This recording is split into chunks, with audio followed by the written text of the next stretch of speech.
Nimesema jana, kazi yetu sasa ni kukasirisha Kasongo, kwa sababu amekasirisha Wakenya, na tunamtangaza mali ya Kenya ameiba. Anakasirika sana, ana shida sasa, akitukana mimi, akitukana kila mtu.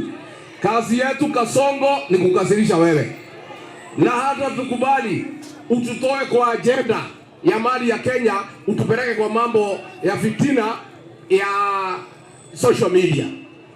Ati yeye anaongea mambo ya bloga ya huko Madera, mambo ya utoto, mambo ya ujinga ya mabloggers. Wewe Kasongo, respond. Mambo ya kuiba Nairobi Hospital, ulitaka kuiba nikakusimamisha, ndio umekasirika. Si ndio? Si ndio? Ni mwizi si mwizi? Tumusimamishe tusimamishe. Iko maneno naitwa Railway City. Alikuwa amepanga kuiba bilioni 7, nikamkataza. Nikamtangaza kwa watu ya Uingereza. Ndio amefura kichwa. Anaenda kwa Waluya ananitukana. Anachukua ujinga utoto ya social media, na ni rais wa Jamhuri ya Kenya anaongea mambo ya upuzi ya social media. Sisi Kasongo hatuongei mambo ya social media. We want to discuss with you theft of public resources for the people of Kenya. Tunataka tuongee na wewe vile umeuza mali ya Kenya. Tunataka tuongee na wewe vile umeharibu masomo ililetwa na Mwai Kibaki. Ameharibu hajaribu?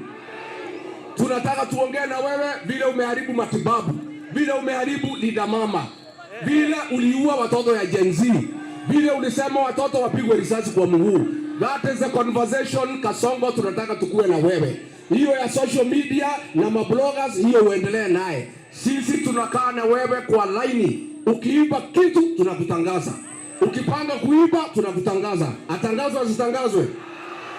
Atangazwe asitangazwe? Na tumejua sasa dawa ya Kasongo ni kumtangaza. Amefura, analia, anatoa makamasi, anasema Rigiji atanimaliza. Mimi Kasongo nimekuambia sitakubali ulale tena. For the next 15 months hutapata usingizi, kila siku niko na wewe. Harambee! Hata Wakenya hawana usingizi, watoto wako nyumbani, wako na hospital bill. Umepiga watoto risasi, wengine umesema apigwe risasi mguu. Vile Wakenya hawalali kwa sababu ya shida, hata wewe hutalala. Tukae mpaka asubuhi bila kulala.